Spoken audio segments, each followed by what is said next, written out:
Bismillahirrahmanirrahim.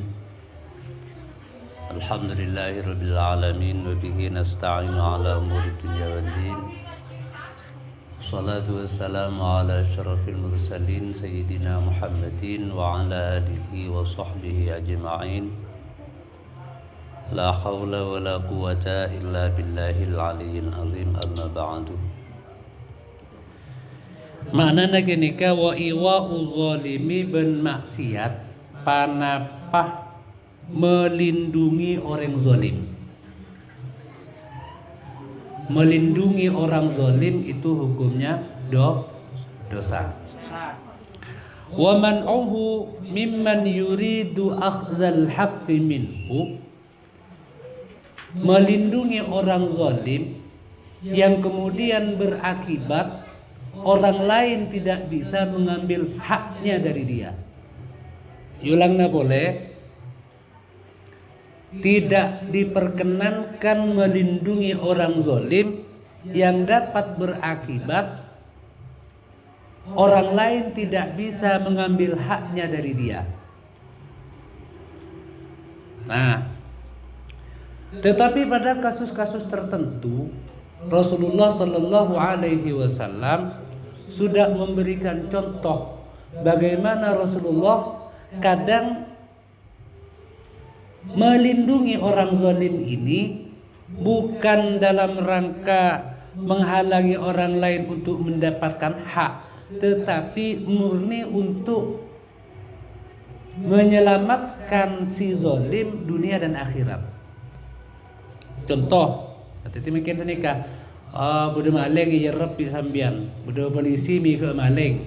Dia tanya aki, kamu bunggona si A, si maling, tahu minggu lagi uang. Ya sebenarnya tidak boleh seperti itu.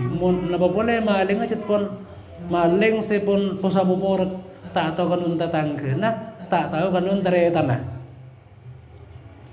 Umpajan bian uning, kemudian sambian mau melindungi, kan berarti pada melestarikan permalingan. Kan engki aja mebedesak mbi epekol kentukan potoron kacang bulbul sampai ke hungcekung potumpes kapi tak tahu kanun deretana tak tahu kanun tatanggena. Ijo bu mun ngak nikah, mun bi sambian nikah dilindungi kipada naben melestarikan permalingan. Nah, belinda boleh, tetapi beberapa kasus Rasulullah itu pernah melindungi orang zalim, pernah melindungi orang yang berbuat dosa, tetapi bukan dalam rangka menghalangi orang lain untuk mendapatkan hak, melainkan justru untuk menyelamatkan si pendosa. Contoh, suatu ketika bertetamui, ada orang datang kepada Rasulullah, dia kemudian curhat. Apa? Curhat. Ya Rasulullah, celaka saya ya Rasul, celaka. Buat apa nggak celaka, Cok? Saya telah berzina. Konsekuensinya orang itu kalau berzina, mun orang kini ke kita atau man akabin, statusnya masih gadis atau masih perjaka, tak atau man akabin, dalam hukum Islam itu harus dirajam. Rajam itu artinya yancan ngangkui botoh serajin pada perkembangan tanah. Yancan satu sekali. Mati ya, bisa mati, bisa bunten. Udah. Tetapi kalau orang itu pun statusnya latoman abin atau manakabin, sudah pernah nikah, kemudian dia berzina, maka hukum Islam yang diterapkan adalah pelaku ini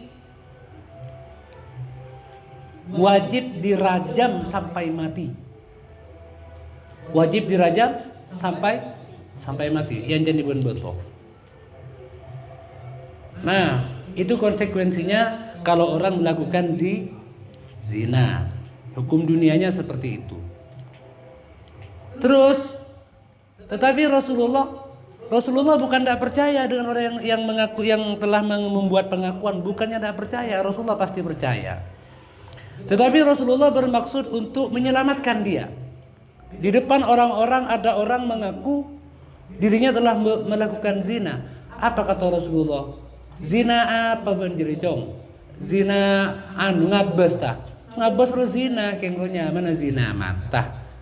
Zina aja dia bangkan. Punten ya Rasul, bukan zina mata, ini zina yang sesungguhnya. Oh, pola bendeku, mun neku ruanya mana zina na tanang. Iya, arwah tidak harus kamu itu dirajam, enggak. Punten abdina zina ongkuan. Zina ongkuan. Apa ban keng entar kabungkeun apa acara? Ya ro zina kieu arwah, harus zina sokoh. Iya, itu udah harus dirajam itu. Punten abdina azina ongkuan. Oh, pola keng kucing nak kena bini ben jewein pola. Ya zina keng zina na tengah na ben jeri akon mun ben se mun jewein bede budi zina na tengah jerinya mana. Njo jadi tak usah irajam. Punten abdina azina ongkuan. Demi Allah demi Rasul. Dah. Akhirnya karena pengakuannya seperti itu, ya terpaksa orang itu kemudian dirajam. Yang bisa diteladani adalah bagaimana Rasulullah Shallallahu Alaihi Wasallam berusaha untuk menyelamatkan seseorang, menyelamatkan jiwa, menyelamatkan nyawa. Oke lah, umpamanya dia zina, tetapi dengan dia terhindar dari rajam, harapan hidup itu masih sangat besar. Dengan dia hidup, orang itu bisa memperbaiki diri dengan melakukan taubat kepada Allah Subhanahu wa ta'ala. Ini caranya Rasulullah. Karena mau dirajam pada saat itu, ya tentu dia tidak bisa bertaubat, tidak bisa memperbaiki dirinya, tidak bisa melanjutkan manfaat untuk keluarganya. Padahal yang bersangkutan bisa jadi adalah tulang punggung keluarga. Dengan matinya dia akan banyak kemudorotan yang akan terjadi. Maka Nabi Rasulullah itu diupayakan supaya terhindar, supaya terselamatkan. Paham? Nah, untuk hal-hal seperti ini boleh. Ingat Rasulullah Shallallahu Alaihi Wasallam itu senantiasa gundah galau memikirkan umatnya, bagaimana umat ini selamat dunia dan akhirat. Rasulullah itu ingin semua umatnya itu masuk surga. Inilah kenapa kemudian apa yang dilakukan oleh para teroris dengan mengebom tempat-tempat maksiat itu sebenarnya tidak sesuai dengan ajaran Rasulullah Shallallahu Alaihi Wasallam. Ada tempat maksiat, bodoh tempat lokalisasi, tempat maksiat raja neneng kanto, umpama neneng suci raja, anggotanya ratusan, bom, mati mereka matinya mati dalam keadaan maksiat. Kalau sudah matinya dalam maksiat, kira-kira maksudnya ke surga apa ke neraka? Kalau sudah masuk neraka, Rasulullah sedih apa tidak? Pasti sedih Rasulullah. Paham ya? Jadi bukan berarti kita kemudian itu membiarkan maksiat, karena ada tahapan-tahapan yang harus dilalui. Yani man ra'a minkum munkaran falyughayyirhu biyadihi. Siapa yang diantara kalian itu melihat ada kemungkaran, ada maksiat, ada perbuatan dosa, falyughayyirhu biyadihi, hendaklah dia rubah dengan kekuasaannya, rubah dengan kewenangannya. Kalau kamu jadi pejabat atau kamu jadi penegak hukum, rubah itu dengan kekuasaanmu. Jika kita ini bukan siapa-siapa, kita bukan pejabat, kita bukan polisi, kita bukan penegak hukum, fa'ilam yastati. Lanjutan ayat lanjutan hadisnya lupa ya. Fa'ilam yastati fabilisanihi. Kalau dia tidak mampu melakukan itu, maka rubahlah kemungkaran itu dengan ucapannya. Sampaikan dengan ucapan. Mun sampeyan tak bisa menyampaikan dengan ucapan, sampaikan dengan tulisan. Kritik lewat media sosial, lewat IG, lewat FB, lewat Twitter. Itu kan termasuk juga menyampaikan al-haq, kebenaran. bikin opini, sampaikan bahwa yang ini salah, yang ini benar. Itu tugas kita sudah. Kalau ada kemungkaran-kemungkaran, jangan diam. Man sakata 'anil haq fa huwa syaitonun ahrus. Mun beda orang neng tak kelemcak ngucak menyampaikan kebenaran, orang jadi setan si buih, selalu setan ki buih. Dirin coba. Nah, kalau fa'ilam yastati' menaban tak mampu menyampaikan, merubah kemungkaran dengan kekuasaan kita tidak mampu, menyampaikan dengan lisan kita gak bisa, fa biqalbihi, maka dirubah dengan hatinya, minimal mereka didoakan.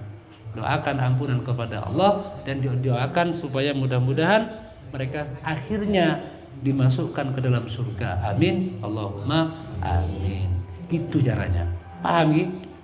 Jadi ditegaskan kembali yang dimaksud dengan menyelamatkan orang zalim, melindungi pendosa itu jika maksudnya adalah untuk supaya orang lain tidak dapat mengambil haknya.